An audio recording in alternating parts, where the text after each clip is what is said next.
Ladies and gentlemen, boys and girls, it is a beautiful day in Pennsylvania. Shout out to my buddy Taylor Ray that says that every day. It's actually beautiful in Florida. This is the new project car. I'm going to build this with my buddy Mark, who has the two first-gen Camaros, had the white notch, it went 7s for a very limited budget.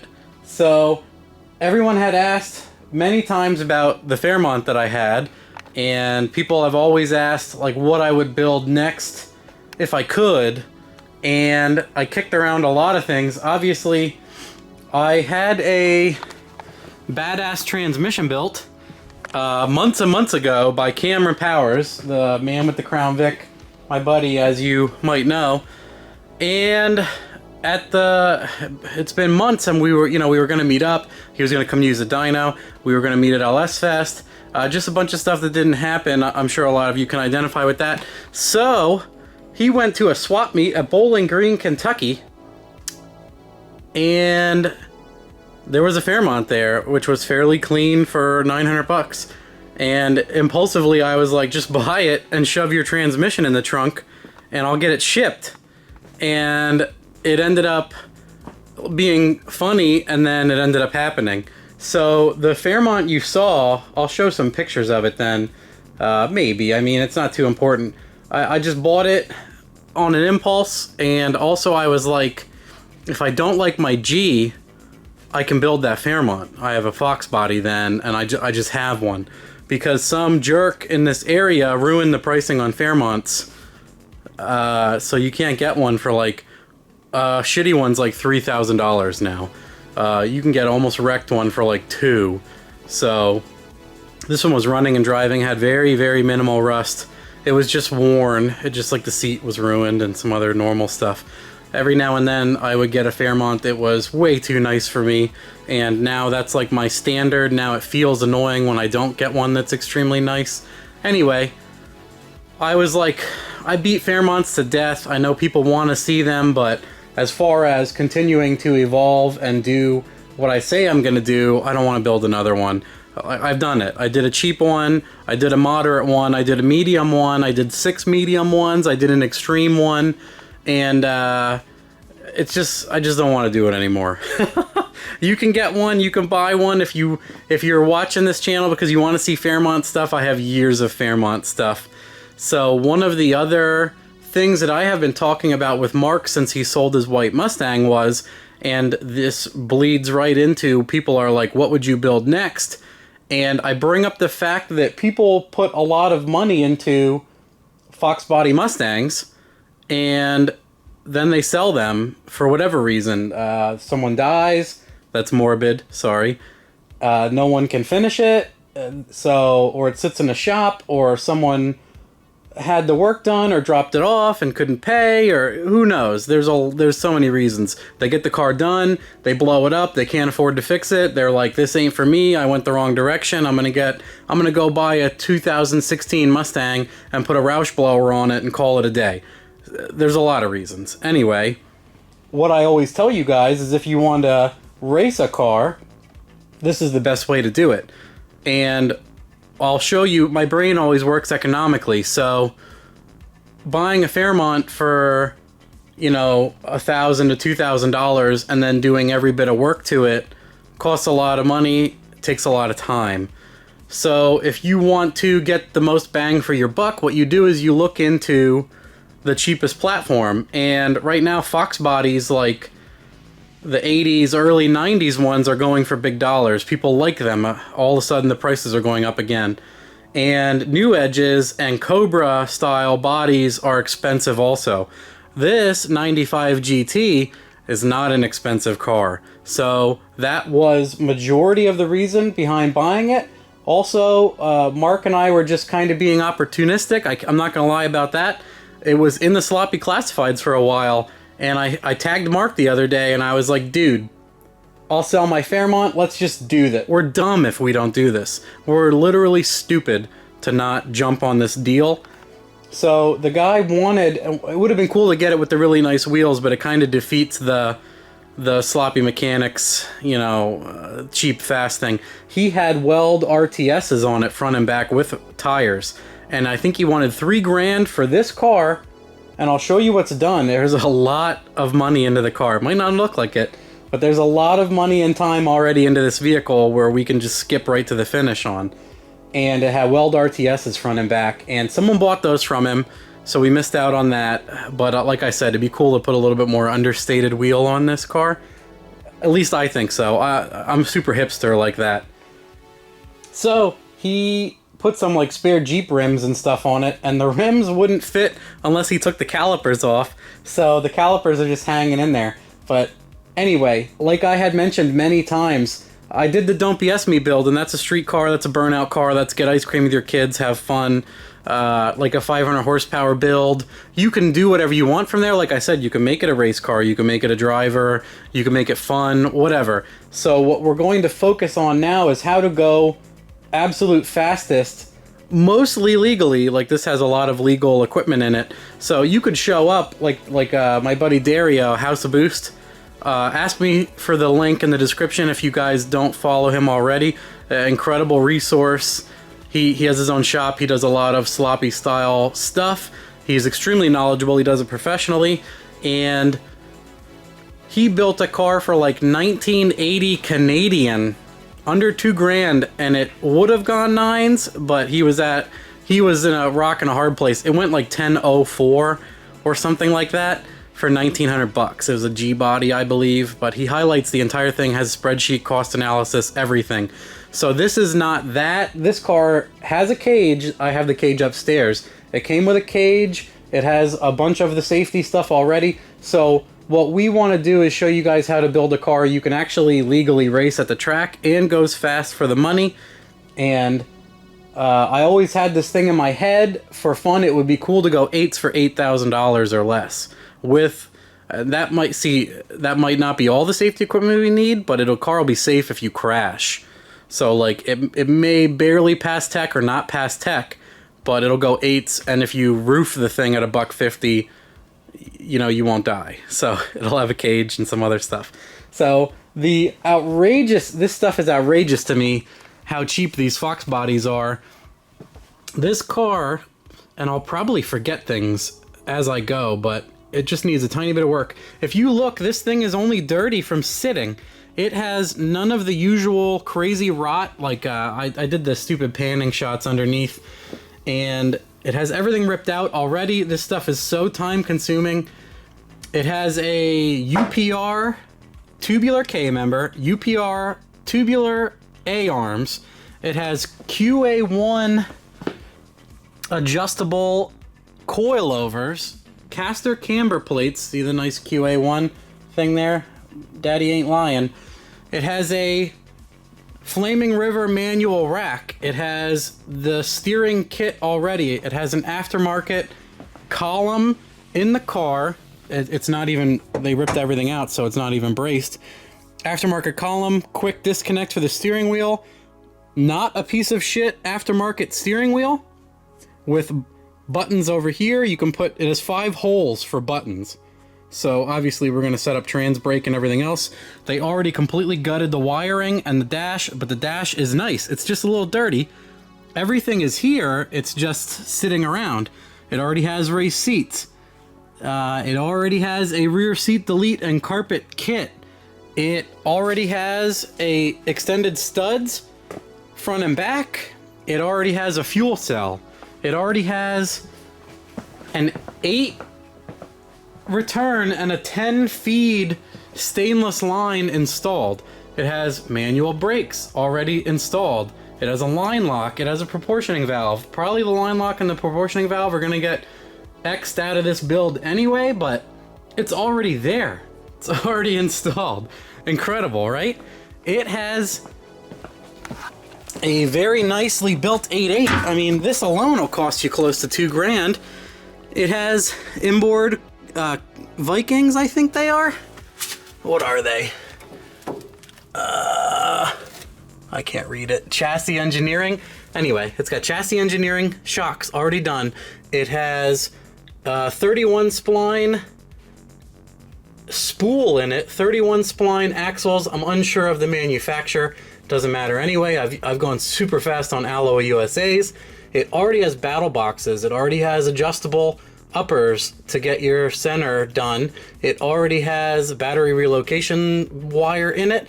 It has an anti-roll bar already welded to the chassis with quick disconnects, not, you know, bolts. It already has this super expensive diff cover that I don't think anyone ever installs. It has 390 gears, which I'm not going to use, but I have a box of 327s over here. So we're going to put 327s in. It already has the solid bushings installed in the uppers. It already has aftermarket lowers. The work was already done to put the shocks inboard, so you could easily mini tub this car if you wanted to. I don't even know if we will, because we just want to put a 275 on. I mean, what else is there to do? This is a lot of work and money and time, and they cut off the floor to do the mount for the shocks and inboard. So this car you could mini tub in like an afternoon. Let's cut everything out. So the plan here is, I think that covers everything, but dude, guys, that's a lot of parts, and it's not just the parts, everything's bolted in already. You guys ever do a K-member in a car? It's not a lot of fun. It takes a little while. Trust me, I know. So that's the car for $2,000. Unbelievable. Honestly, there's so much vehicle here, and this is what I always tell people. That's thousands of dollars and tons of hours of work just sitting there. It's fine. It's ready to go.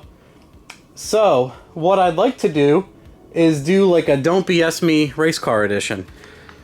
So I'm going to get another Gen 3 4.8, and I'm going to do a more, not like a daily drivable focused power combo. I'd like to do a little bit more of the drag race style combo, and I plan on doing a $200 4.8 complete and doing a turbo kit, and I'm going to use a VS 8088, the Billet 8088 T4, and I have this TH400 Cameron built with a 1.2 brake in it, and that's pretty much it. The idea is to be very close to 3,000 pounds for the driver, and at that point, between my dyno and what I know about these cars and how they leave, all we need to do is if we make 850 tire, it'll go 850s.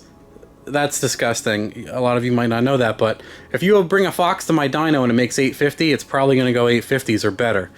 So we would like to make, it's a Gen 3, so it would be cool to make 650 and then maybe push to 750 and then be gentle with the 750 horsepower tune-up and see if we can nick off some high 8s.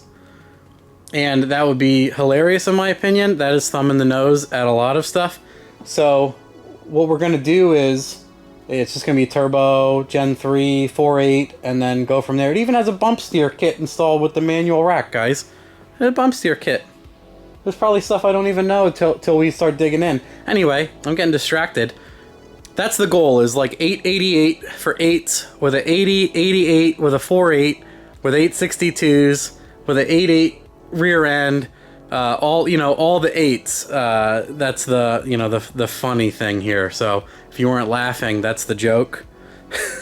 Just so you know now. So that would be the most impressive part of it, in my opinion, is if we can nick off. I would love to, dial in the rear end a little bit, put the 275 on, make good power on the dyno, and drive it to the track and smash out a high 8 would be like a huge FU to like a lot of performance documentation. That would be insane. So that is the goal. Whether or not we get it will be one thing. Whether or not we do it even cheaper will be another. It'll be difficult because honestly, some people want to get involved on this, and I'm going to get parts at a discount. So I will do a spreadsheet as if you paid for it, and then I'll probably do another cost. We'll see. If I get stuff really cheap, I might not want to tell you because we might want to sell the car and we don't want to kill ourselves on cost. So I'll decide, but I'll figure out what it would cost you to do yourself. So that's the goal, is if like you guys want to go fast and you want to do it mostly legal, you could easily slow this combo down to like a 10 or a 9 second car and have an NHRA license, no issue. It's going to have an 850 cage. It came with an 850 cage. We just had to burn it in. But before we do that, we wanted to make sure it makes power and goes decently fast, and then we'll probably add the cage in once we're done. Because nothing's more annoying than doing the cage first and then going, man, I don't like these seats. I don't like whatever else happened. I wish everything was moved. This bar is in the way of this fuse panel I wanted to use. Trust me, we've run into it, and then you have to redo the cage. So, cage last. I have the cage, but cage is getting done last. So add that onto the equation. The thing already has a cage. It already has a battery disconnect switch in the bumper. I have the bumper. You probably saw in the videos that it doesn't have the bumper. And it's missing the marker lights there in the back seat, if you didn't see them. And then the absolute, I guess you would say, the pinnacle of this build, the long run at the end would be, he and I were like, if it goes fast and we're enjoying it and we want to go dumb fast, and we don't want to egg the Gen 3, if the Gen 3 doesn't blow up, I don't think it would be smart to continue until it does break at like $150 and we wreck the car. So he and I were like, we should do another 400-inch motor, like what was in his white car, and we should pursue 7s on a budget, you know, with a stroker motor. So we thought about doing like a 400, and then Varen has a Pro Mod turbo now, and it's a 94 millimeter billet turbo with a 103 turbine. Yeah, that would be awesome. So it's a 400-inch motor with a Pro Mod 94 from VS Racing, and then see how fast this thing will go would be hilarious. So that's the short end of everything. That's what we're gonna do. Sorry if you're crying about the Fairmont. Watch some older Fairmont videos.